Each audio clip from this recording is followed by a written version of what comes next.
Farmers, gawa tayo ng pangmerienda natin mga farmers. Ito pala yung tinatawag ng mga matatanda noon mga farmers na tisa mga farmers. Ito yung ginagawang pangkalburo sa saging mga farmers na madali siyang mahinog mga farmers.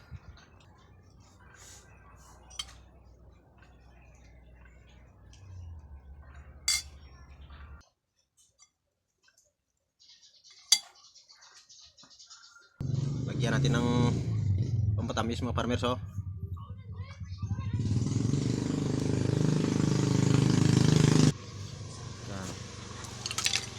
Lagyan natin ng kilo mga farmers.